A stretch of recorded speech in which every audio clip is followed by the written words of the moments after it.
Programme timeline सां गॾु आऊं आहियां असद मुमताज़। नाज़रीन, वफ़ाक़ी काबीना में हिकु दफ़ो ॿीहर वॾियूं तब्दीलियूं थियूं आहिनि। इहे गुज़िरियल 3 सालनि में छहों भेरो वफ़ाक़ी काबीना में तब्दील थिया ऐं हिन भेरे शिबली फराज़, फवाद चौधरी, उमर अयूब ऐं खुसरो बख़्तियार सां गॾोगॾु हमाद अज़हर जी बि तब्दीली थी आहे। 2.5 हफ़्ता अॻु में हफ़ीज़ शेख खे हटाए वज़ीर आज़म पाकिस्तान हमाद अज़हर खे वज़ारत ख़ज़ाना जो कलमदान सौंपियो वियो ऐं उन वक़्तु इहो चयो वियो त हमाद अज़हर छाकाणि त इलेक्टेबल आहे, नौजवान आहे, हुनजो पंहिंजो हल्को आहे, इन करे उनखे इहो कलमदान ॾिनो वियो आहे। हफ़ीज़ शेख जे करे महांगाई थी ऐं उहा महांगाई ते कंट्रोल न करे सघियो। माशी तौर ते मुल्क में के चैलेंजिस हुया उहे न करे सघियो आहे, उन ते उहो पूरो न अची सघियो आहे। इन करे हमाद अज़हर खे इहा मिनिस्ट्री ॾिनी वई आहे। हाणे 28 हफ़्तनि खां पोइ हमाद अज़हर खां इहा मिनिस्ट्री तब्दील करे शौकत तरीन खे इन जी ज़िम्मेवारी ॾिनी वई आहे। शौकत तरीन पीपल्स पार्टी जे दौर में बि ख़ज़ाने जो वज़ीर रहियो आहे। हिन दफ़े जॾहिं शौकत तरीन खे हिकु दफ़ो ॿीहर PTI जी हुकूमत में वज़ारत ॾिनी वई आहे त छा उहे पंहिंजा टारगेट पूरा करे सघंदो। इहे कंहिं तब्दीली थिए थी पई, इन जा के मुआशी तौर ते मुल्क ते असरु पवंदा। मुआशी तौर ते मुल्क में जेके हिन वक़्तु जेको मुल्क मुआशी तौर ते जेका सूरत हाल आहे उन में ही मुल्क खे फ्रूटफुल साबित थींदी। तब्दीली अॼु के प्रोग्राम में इन ते ई ॻाल्हाईंदासीं। इन असांखे जॉइन कयो आहे मुल्क जे मुमताज़ मुआशी माहिर जनाब डॉक्टर शाहिद सिद्दीकी साहब। शाहिद सिद्दीकी साहब, प्रोग्राम में खुश आमदीद। बहुत शुक्रिया जनाब। अच्छा शाहिद साहब, एक तो ये तकरीबन 6ठी तब्दीली है वफाकी काबीना में और चौथी बार हम देख रहे हैं कि ख़ज़ाने की जो मिनिस्ट्री है उसमें वज़ीर को तब्दील किया जा रहा है और अब तो शौकत तरीन को वज़ीर आज़म का मुशीर बनाया गया है। कैसे देख रहे हैं आप इन तब्दीलियों से? कोई मुआशी तौर पे मुल्क में कोई बेहतरी आएगी? कोई जो मुआशी सूरत हाल है उसमें कोई फ़र्क पड़ेगा? देखिए, ये जो तब्दीलियाँ हो रही हैं तो ये तो मुझे अफरा तफरी लगती है। आप ये देखिए कि अगर ख़जाने की बात कर रहे हैं जी, तो पहले तो हफीज़ शेख को उन्होंने सेनेट का इलेक्शन लड़ाया, तो उसका मतलब ये था कि उनको सेनेट का इलेक्शन सेनेटर बना के लंबी अरसे तक वजीर ख़जाना रखेंगे। जी, इलेक्शन हार गए जी, तो अगर हटाना ही था कि 1 महीना और उनको चलने देते, हमाद अज़हर को बीच में लाए और उसके बाद जो है अब इनको ले आए तो 1 महीने के लिए 1 महीना और उसको बर्दाश्त कर लेते। तो इसका मतलब कोई इनका जो है वो प्लानिंग नहीं है, अफरा तफरी है, घबराहट है, मईशत के शोबे में नाकामी है। तो उसके लिए मैं समझता हूँ कि इस तरारी कैफियत में बिल्कुल घबराहट और बौखलाहट और नर्वसनेस में ये फैसले हैं। कोई मनसूबाबंदी मुझे नज़र नहीं आ रही इन फैसलों में। अच्छा डॉक्टर साहब, ये जो मुस्तकिल मिजाजी नहीं है, वो स्पेशली तौर पे जो वज़ारत ख़जाना है उसमें चौथी मरतबा ये मिनिस्टर तब्दील हुआ है, क्या मुस्तकिल मिजाजी ना होने का सबब क्या हो सकता है? आपको क्या लगता है कि वज़ीर आज़म क्यों उसको एक परफेक्ट या उसकी नज़र जैसा, उसकी विज़न जैसा वज़ीर क्यों नहीं मिल रहा? देखिए, विज़न कौन से हम विज़न की बात कर रहे हैं? एक तो विज़न वो होता है जो कौम से वो वायदा करते हैं कि जी मैं ये काम करूँगा, इंतखाबी मंशूर कह लें, या सबसे अहम बात 10 नुकाती हिकमत अमली जो इलेक्शन से कुछ हफ्ते पहले उन्होंने कौम को दी थी as a chairman Tehreek Insaf, और बार बार ये कहा था कि ये मेरा है, मैं 100 दिन के अंदर ये करके दिखाऊंगा, ये करूँगा, तवानाई में ये करूँगा। तो वो असल चीज़ थी। अब जब आप जो लोग ला रहे हैं उनका तो उस हिकमत अमली से कोई ताल्लुक नहीं है, शायद उन्होंने पढ़ा भी नहीं हो, शायद वो उससे मुत्तफिक भी नहीं हो, और ये वो खुद भी उनको पता है कि जो कुछ उन्होंने कहा था वो करना नहीं चाहते। वो बिल्कुल भी कोई इरादा नहीं था उनका वो करने का, वो तो इंतखाबात जीतने के लिए एक नारा था। अच्छा, तो उसके तो आप गालबन IMF की तरफ इशारे की बात कर रहे हैं? नहीं, मैं तो उससे आगे की बात कर रहा हूँ। अच्छा। असल में पहले उन्होंने जो पाकिस्तान के माफिया जिसे आप कहते हैं, कार्टेल कहते हैं, उनके साथ गठजोड़ कर लिया। सबसे बड़ी अहम बात ये, जिस तब्दीली की आप बात कर रहे थे आपने तो उनको गले लगा लिया। अब आप देखिए कि अगर एमनेस्टी 1 दे, एमनेस्टी 2, एमनेस्टी 3 एमनेस्टी लेकर आ गए, कल फिर एक NRO दे दिया इन्होंने जो है ना प्रॉपर्टी सेक्टर में। तो ये तो उन्होंने बिल्कुल सरेंडर कर दिया, गले से लगा लिया कौमी दौलत लूटने वालों को, टैक्स चोरी करने वालों को, और उनकी मदद से अपने इख्तिदार को चलाने की कोशिश की। जब मईशत में नाकामी हुई तो चोर डाकू का नारा ज्यादा लगाना शुरू कर दिया। अब मैं तो आपको एक बात कहता हूँ, इख्तलाफ बहुत चीजें हो सकती हैं। एक लीडर हमारे आए थे जुल्फ़िकार अली भुट्टो जी, वो जब उन्होंने इख्तिदार संभाला तो मशरिकी पाकिस्तान अलग हो चुका था, हमें शिकस्त हो चुकी थी और कौम में मायूसी थी, बददिली थी। 1 लाख कैदी फौज थे, भारत की कैद में थे, लेकिन उन्होंने रोना गाना करने के बजाय आगे की बात की। इस्लामी सरबराह कॉन्फ्रेंस बुला ली, लोगों को कहा ये करें। अब लोगों को इख्तलाफ है नहीं, वो एक अलग बात है, लेकिन वो रोना पीटना तो नहीं मचाया था ना कि जी मैं तो कैदी जेल में, मैं तो तबाह हो गया, मशरक़ी पाकिस्तान चला गया, वहां तो हम बरामदात किया करते, अब क्या होगा, तो आगे लेके चले ना। ठीक है, तो आप ये कह रहे हैं कि ये हुकूमत जो है काम करने के बजाय इल्ज़ामबाजी और दीगर मामलों में जो है वो ज़्यादा फंस चुकी है। छुपाने के लिए, नाकामी को छुपाने के लिए, क्योंकि वो कामयाब होना नहीं चाहते। कामयाब होने के लिए जिन चोरों को उन्होंने गले लगाया है उनसे अकाउंटेबिलिटी करनी पड़ेगी, उनसे टैक्स लेना पड़ेगा, उनको मराद वापस लेनी पड़ेगी। वो करने के बजाय उनको गले लगाया, चोर डाकू का नारा लगाया, और जब मईशत नाकाम हो गई तो मुस्तकबिल के जी हमारे यहाँ तो सरमायाकारी नहीं आ रही, टर्की में तो ये होता है, मलेशिया में तो ये। अरे भाई हमें सबको पता है कि क्या होता है, आप बताइए कि आपने क्या किया। अच्छा डॉक्टर साहब, आप मुआशी माहिर हैं, मुल्क के जो दीगर मुआशी माहिर हैं उनसे आपका राब्ता है, आप एक वर्किंग रिलेशन में भी काम कर चुके हैं और तमाम तर मामला को जानते भी हैं। कि वज़ीर आज़म साहब ने इलेक्शन से पहले हमें बताया था कि उनके पास 200 मुआशी माहिर की टीम है, जो जैसे ही वो इक़्तिदार में आएंगे तो वो मुल्क की जो मैशत है उनको बिल्कुल अच्छी तरह से समझते हैं, वो उनकी मुल्क की मैशत को जो बहरानी कैफियत है वहाँ से निकाल देंगे। उन 200 मुआशी माहिर में से भी अब तक वज़ीर आज़म को कोई ऐसा मुआशी माहिर नहीं मिला जो वो एक मरतबा फिर IMF के जो हैं उनसे वाबस्ता उनको यहाँ लेके आए हैं और उनको वज़ीर बनाए। देखिए बात ये थी कि वो तो सारे जो उनके बयानात थे, अगर आप एक एक पर रिसर्च करें वो तो सियासी बयानात थे। वो जब बिजली के बिल जलाया करते थे, आपको याद होगा जी, बिजली के बिल जलाया करते थे, वो तो कहते थे जी मैं फैसलाबाद बंद करूंगा, फिर कराची बंद करूंगा, फिर लाहौर बंद करूंगा। ये तो एक सियासी खेल था ना। तो वो तो कोई अवाम को जो है उकसाया जा रहा था, वो ठीक करने का उनका कोई इरादा नहीं था। इसलिए नहीं था कि 3 साल में हमने देख लिया कुछ करने के बजाय अब अगले साल की जो हिकमत अमली भी हमारे सामने आ गई, वो भी मायूस कुन है। तो क्योंकि मायूसी और नाकामी हो रही है, क्योंकि वो इस्लाहात नहीं करना चाहते। इस्लाहात इसलिए नहीं करना चाहते कि जिन लोगों को उन्होंने टिकट दिए थे, जिनको काबीना में लेके आए, वो उससे मुत्तफिक ही नहीं है। फिर आपने दूसरी पार्टियों को मिला लिया और उनसे कहा जी आप मुझे, क्योंकि इलेक्शन में जीता नहीं हूँ तो मैं उन सब। तो डॉक्टर साहब आप ये कह रहे हैं कि जैसे ये एक नारा था कि फ़ॉरेन की बैंकों में हज़ारों अरब डॉलर्स जो हैं वो पाकिस्तान के पड़े हुए हैं, जैसे इक़्तिदार में आएंगे वो अरब डॉलर्स जो हैं वो मुल्क में मुंतकिल करेंगे। तो इसलिए ऐसे ही ये 200 मुआशी माहिर का जो नारा था वो भी ऐसे ही सियासी नारा था, उसमें कोई हकीकत नहीं थी, कोई मुआशी टीम नहीं थी। नहीं, ये तो फ्रॉड की बात है ना। मैं आपसे बता दूं, आप ये बताइए इक़्तिदार में आने के बाद कभी आपने सुना है कि लूटी हुई दौलत बाहर से लाएंगे? कभी सुना आपने? वो खत्म हो गया, वो तो एक ड्रामा था। उस वक्त भी मैंने कहा था, मैंने सुप्रीम कोर्ट में भी इससे पहले कहा था, इस तरह से बाहर से लूटी हुई दौलत नहीं आती है। वो लोग जो बैठे हैं वो आपको क्यों दे देंगे? वो आपके चचा लगते हैं क्या? देखिए ना, मैंने क्लियरली कहा था, अखबारों में कहा था, सुप्रीम कोर्ट में कहा था, ऐसे नहीं दौलत आया करती। आप लोगों ने जो लेकर गए, इन्होंने तो ये कानून बनाया है कि जो दौलत लूट के बाहर गई है, सुन नहीं, बड़ी इंपॉर्टेंट बात जी डॉक्टर साहब, गई है, उसे पाकिस्तान लाने की जरूरत नहीं है। ये इन्होंने कानून बनाया है। अच्छा। वो नारे क्या थे और आज ये है कि आप मत लाइए, उसको वहीं रखें, हमें रुपए दे दें। और सबसे बड़ी चीज है कि जो लूटी दौलत पाकिस्तान में है उसको आप एमनेस्टी रोज देते जाते हैं, एक देते हैं, 2। दुनिया में किसी मुल्क ने और पाकिस्तान में किसी हुकूमत ने इतनी एमनेस्टी नहीं दी है जितनी इस हुकूमत ने दे दी है। लेकिन ये तो एहतसाब पे डॉक्टर साहब, ये तो एहतसाब के नाम पे आए थे कि हमने मुल्क में एहतसाब करना है, मुल्क में इंसाफ लाना है, मुल्क को मुआशी तौर पे इंसाफ के तौर पे मुल्क को जो है वो मुस्तहकम बनाना। नहीं, तहरीक इंसाफ आ गई, इंसाफ आ गया, बात खत्म हो गई।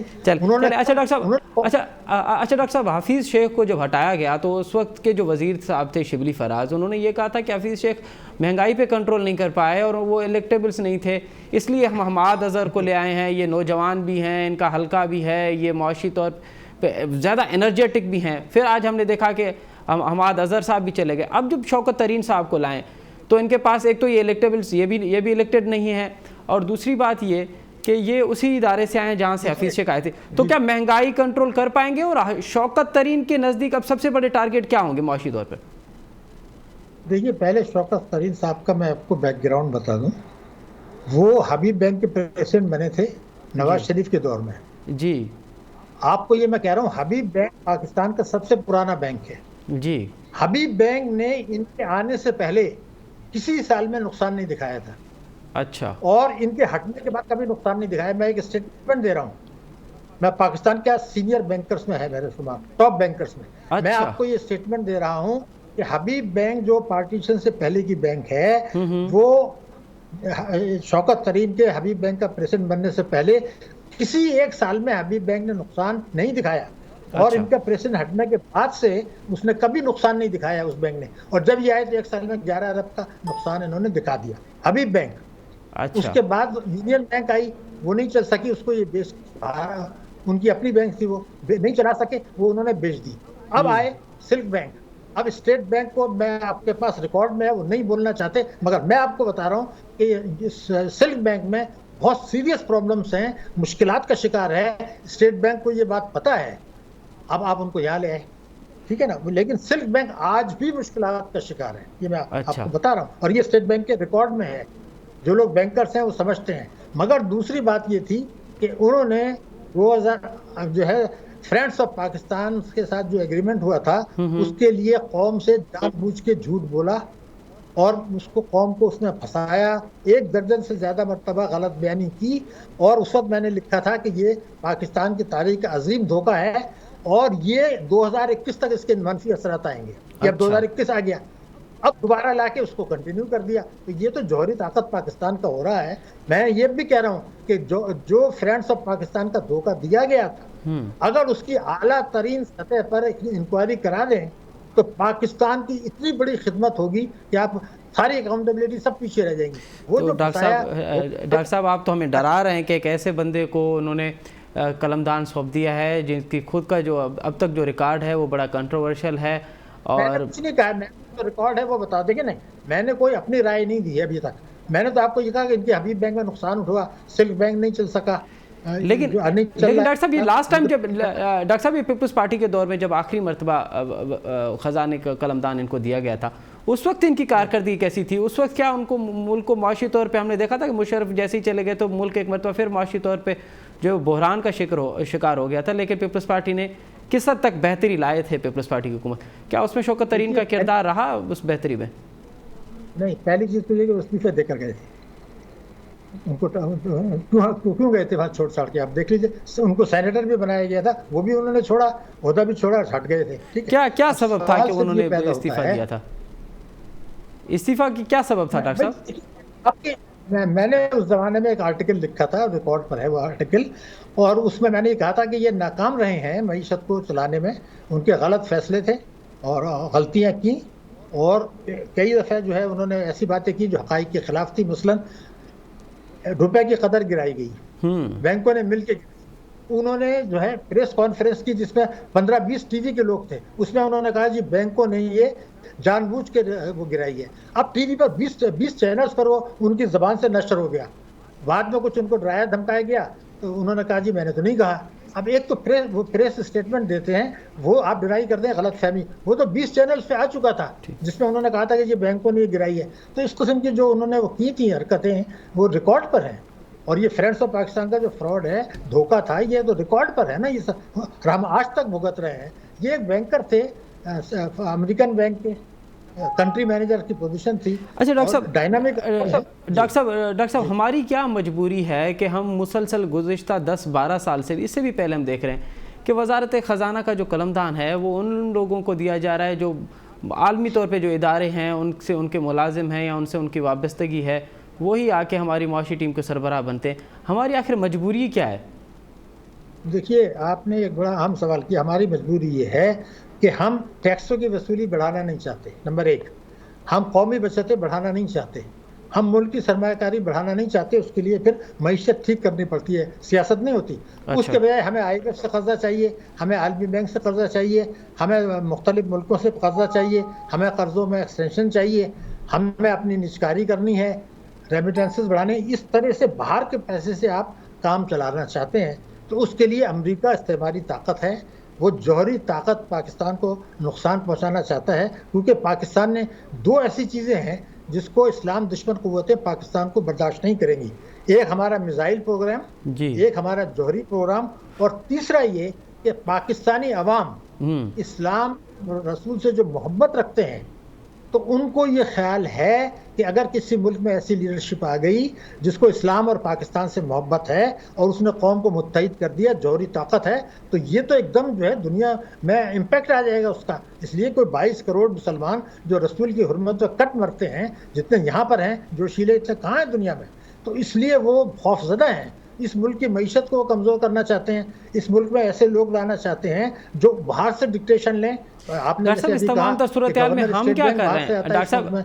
एक दफ़ा पहले याकूब आया, वो जो है IMF से, उसके बाद जो है डॉक्टर इशरत आए, वो वर्ल्ड बैंक से थे, उसके बाद शमशाद बीबी आई, वो जो है वो एशियन डेवलपमेंट बैंक से आ गए। तो ये तो आप बाहर से लाते रहे हैं, वही आज फिर हो रहा है। इसलिए कि आपको उनकी सपोर्ट चाहिए, वहां से कर्जा चाहिए। ठीक है, लेकिन जिस दिन आपने ये फैसला कर लिया कि इस बड़े मुल्क को अपने टैक्सों की आमदनी से चलानी है, अपनी सरमायाकारी से चलानी है, अपनी बचतों से चलानी है, उस दिन तो ये मुल्क को जो है एक इतना ज़बरदस्त मुल्क बन जाएगा जो अल्लाह ताला ने हमें दे दिया है।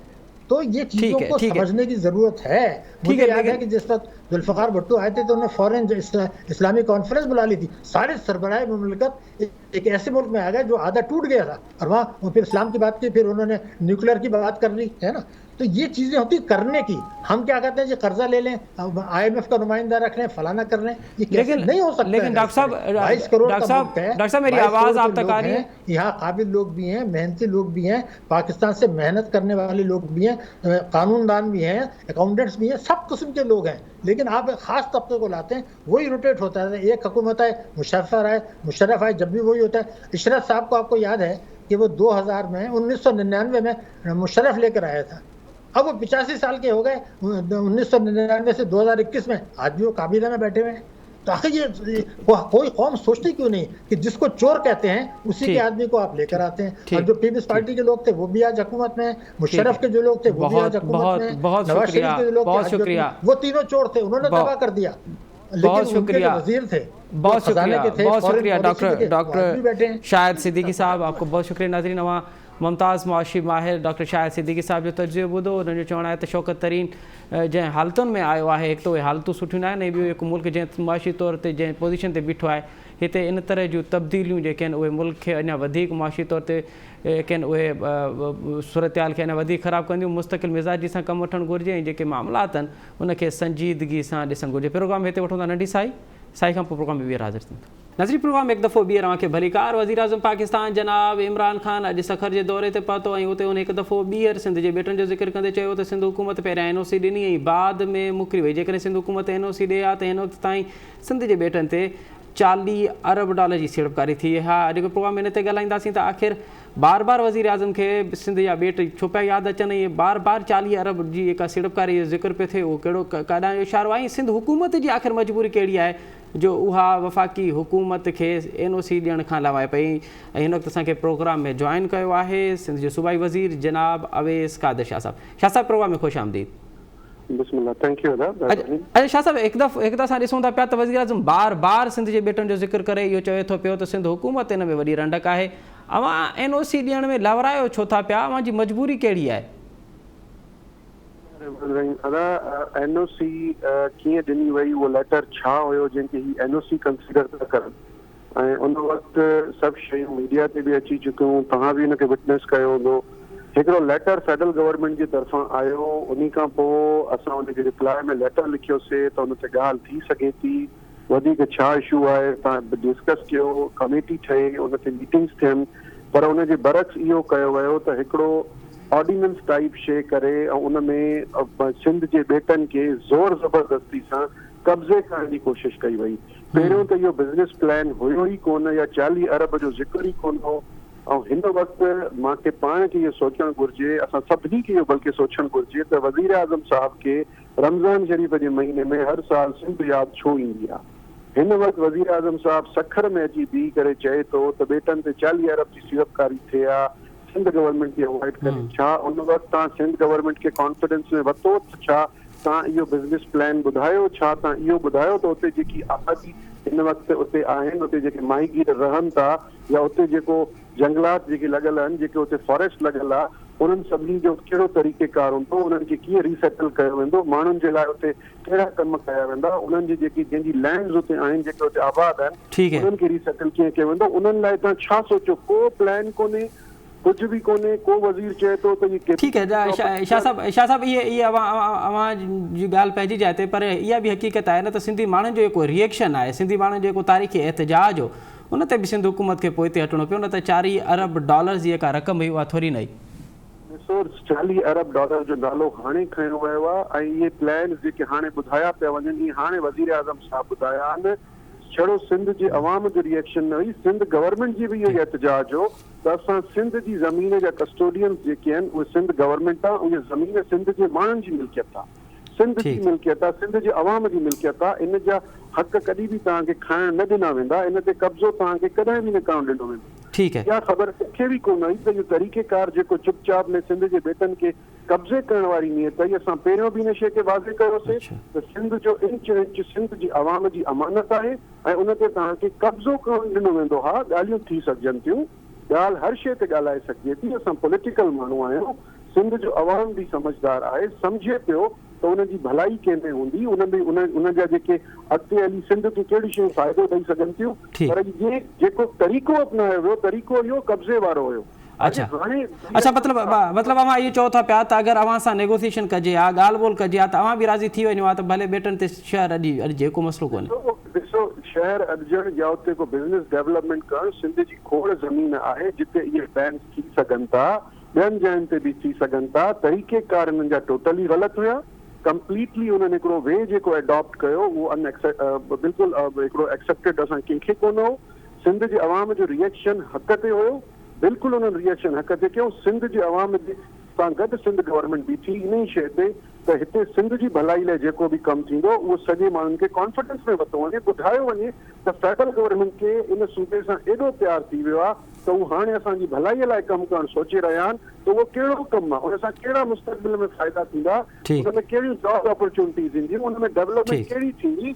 बाक़ी कब्ज़े वारी नियत सां जे तव्हां कंदव त कब्ज़े वारी नियत तव्हांजी कॾहिं बि कामयाबु न थींदी। अच्छा शाह साहब, अॼु असद उमर भी ख़िताब कयो सखर में, उन हिकिड़ी ॻाल्हि कई त सभ खां वधीक गैस सिंध पियो ॾिए, सिंध में सभ खां वधीक गैस पियो ॾिए, पर सिंध हुकूमत जी मिसमैनेज जे करे कोई गैस आहे उहो सिंध जे ॻोठनि ताईं नथो पहुचे ऐं सिंध जो आवाम जेको आहे उन मां फैज़याब नथो थिए। अवां जी मिसमैनेजमेंट जे करे सिंध जो माण्हू अहिड़ी गर्मी में बि मतिलबु काठियूं ॿारे थो पियो। असद उमर जी त इहा ई दावा आहे। ॾिसो, असद उमर साहब सां ॿ टे ॿिया वज़ीर इमरान ख़ान साहब जे गॾु अथसि, हुन में इमरान ख़ान साहब त दुश्मननि जी ज़रूरत ई कोन्हे।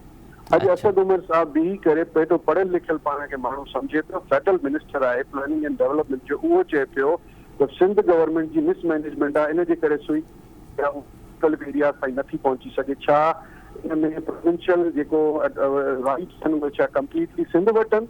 छा सिंध खे इहा शइ तव्हां अॼु अलाउ कई आहे सिंध गवर्नमेंट खे त उहो गैस बि पाण एक्सप्लोर करे, उन खां पोइ जेकी डिस्ट्रीब्यूशन आहे उहा सिंध गवर्नमेंट जे हवाले आहे? जॾहिं त तव्हां पावर प्रोजेक्ट जेको हिते नूरियाबाद में ठहियो, जीअं बिजली प्रोवाइड करणु शुरू कई त उहा पहिरियों ई बिजली तव्हां फैसलाबाद ग्रिड खे प्रोवाइड था कयो। छा तव्हां इन्हनि शयुनि में सिंध खे ऑटोनॉमी ॾिनी आहे त सिंध खे इजाज़त आहे त सिंध पंहिंजो कुझु करे सघे? तव्हां हर उन माइंस मिनरल्स हुजनि, कुदरती वसीला हुजनि, गैस आहे, पेट्रोल आहे, सिंध जेतिरो कॉन्ट्रीब्यूट थी करे पाकिस्तान जी GDP में, जेतिरो रेवेन्यू जनरेट थो करे सिंध जो सूबो, को सूबो एतिरो रेवेन्यू जनरेट नथो करे। असांखे हिसो छा थो ॾिनो वञे?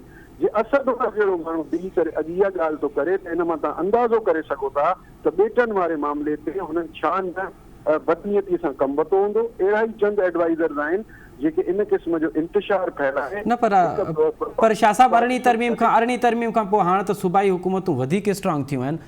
अव्हां जी बि त किथे असांखे नज़र न पई अचे त हीअ जेके मामला आहिनि उहे अव्हां ख़ुदि टैकल कयो ऐं जेको आहे उहो पंहिंजो ख़ुदि मुख़्तियारी पंहिंजी जेका आहे उहा ज़ाहिर कयो, ॾेखारियो।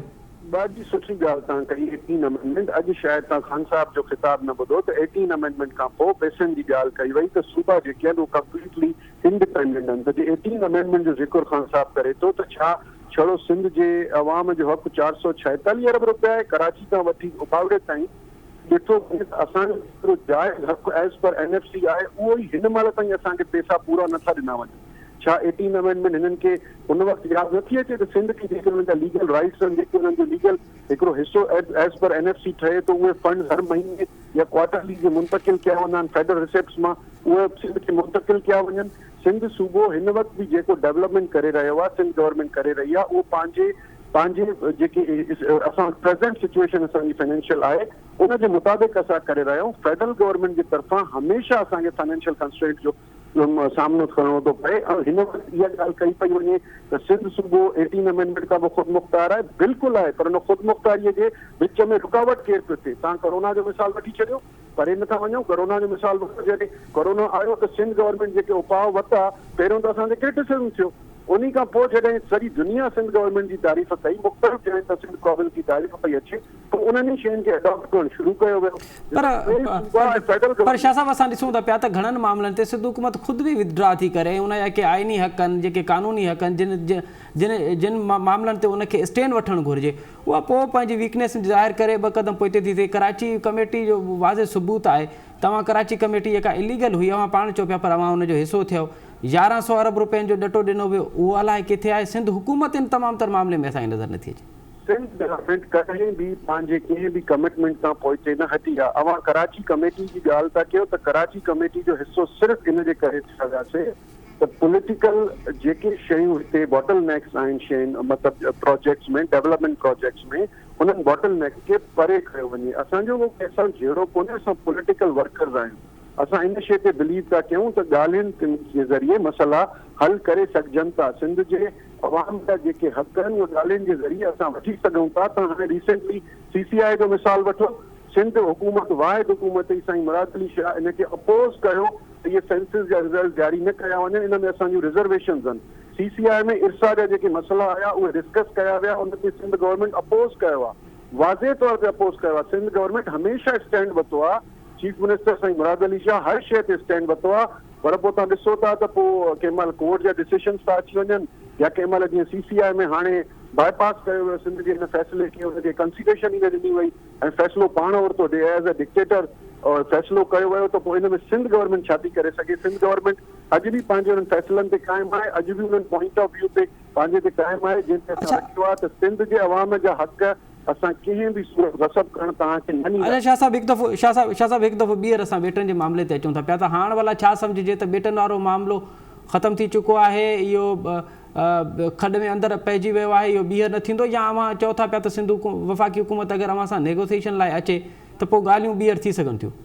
ॾिसो, नेगोसिएशन उन मसइलनि ते थींदी आहे जंहिंखे को इशू हुजे, जंहिंखे का सॉल्व करण जे लाइ तव्हांखे हिंड्रेंस ॾींदा वञनि। हिते त ही कब्ज़े नुमा हिकु ऑर्डिनेंस कढियो वियो, हिकिड़ो लेटर कढियो वियो, कब्ज़े करण खां पोइ नेगोसिएशन असां हिननि खे छिन ते नेगोसिएशन थी कोन थियूं सघनि। इहो कब्ज़े वारी नियत सां जॾहिं हू अचनि पिया, हुननि खे ॻाल्हाइण जे लाइ जे हुननि खे इहे ई डिस्कशन्स करणा हुया फेडरल गवर्नमेंट में, और ग़लती सां अची विया या कंहिं विहारे छॾिया। हिन वक़्तु फेडरल गवर्नमेंट में PTI ठही पियो जी गवर्नमेंट आहे फेडरल फेडरेशन में, त जे हुननि खे को मसइलो हल करणो आहे ऐं सिंध सां वाक़ई एतिरो प्यार आहे, मोहबत आहे, सिंध जे अवाम सां हुननि खे एतिरी मोहबत आहे त खोड़नि शयुनि ते ॻाल्हाए सघिजे थो। छड़ो बेटन आहिनि, खोड़ बि हिसो आहे, पर इहो तरीक़ेकार ग़लति आहे त उतां जे माण्हुनि खे बि हटायो वञे। उतां जो जेको इको सिस्टम आहे, जेको उनजो बि कोई उनजो प्लान कोन्हे, का शइ कोन्हे। उनजे बावजूदि हाणे अची वज़ीर आज़म खे यादि आयो आहे त इहे बेटनि ते $40 अरब जी सीड़पकारी थींदी ऐं उते फ़ाइदो सिंध खे थींदो, नौकरियूं सिंध खे मिलंदियूं। ॾिसो, इहे प्रॉब्लम, इहे आसरा माज़ी में खोड़ डिक्टेटर्स अहिड़ा आया जिन सिंध जे अवाम खे ॾिना, पर सिंध खे अॼु ताईं कुझु कोन मिलियो। इन ते ॻाल्हाइण फज़ूल आहे। इन ते हाणे इन्हनि ॻाल्हाइण में ठीकु आहे। भला शाह साहब हाणे वफ़ाक़ी हुकूमत सां सिंध हुकूमत हली नथी सघे, सिंध हुकूमत वटि पाण वटि कहिड़ा ख़्याल आहिनि इन्हनि बेटनि जे हवाले सां? ॾिसो, जॾहिं प्लान असां सिंध गवर्नमेंट वटि आहिनि, सभिनी इन्हनि बेटनि जे हवाले सां आहिनि। सिंध में खोड़ विंड मिल जा प्रोजेक्ट्स बि आहिनि जंहिंजा प्लानिंग्स असां कयूं आहिनि। सिंध गवर्नमेंट खोड़ प्लान्स ते वर्क करे रही आहे, पर इशू इहो आहे जेको मूं पहिरियों बि तव्हांजे इन प्रोग्राम में हाणे पहिरें सेगमेंट में तव्हांखे ॿुधायो त सिंध गवर्नमेंट जो जेको जाइज़ हक़ आहे NFC जे मुताबिक़, जेको शेयर फेडरल रिसिप्ट्स मां असांखे मिलणु घुरिजे, उहो अॼु ताईं असांखे 3 सालनि में प्रॉपर न मिलियो आहे। मूं वटि फिगर्स न आहिनि, पर मां नेक्स्ट तव्हांजे प्रोग्राम में ज़रूर शाह साहब असांजी त जेको असांजो एज़ पर जून असांजा पैसा ठहनि था, जून टू जून, त हर साल असां केतिरे शॉर्टफॉल में था वञूं। शॉर्टफॉल जो असर जेको आहे उहो सभिनी प्रोजेक्ट ते थिए थो। सॼे ठीक है। सूबे जी डेवलपमेंट ते थिए थो। ठीक है, वॾी वॾी वॾी महिरबानी अवैस कादिर शाह साहब, अवां असांखे वक़्तु ॾिनो ऐं असांजी कोशिशि हूंदी तव्हां सां बिटनि जे मामले ते ख़ासि करे हिकिड़ो तफ़सीली प्रोग्राम कजे त सिंध हुकूमत वटि कहिड़ा प्लान आहिनि, जीअं अवां चओ पिया त विंड मनसूबो ठही सघे थो, ॿिया खोड़ सारा प्रोजेक्ट आहिनि जेके उते करे सघजनि था पिया, त हिन ते तफ़सीली फ़ैसिलो कयूं ऐं असां उमेद था कयूं त तव्हां जल्द असांखे इन हवाले सां टाइम बि ॾींदो। वॾी महिरबानी अवैस कादिर शाह साहब। नाज़रीन, हिते प्रोग्राम जो वक़्तु पंहिंजी पुॼाणी ते पहुचे थो। असद मुमताज़ खे ॾींदा इजाज़त। अला भाई।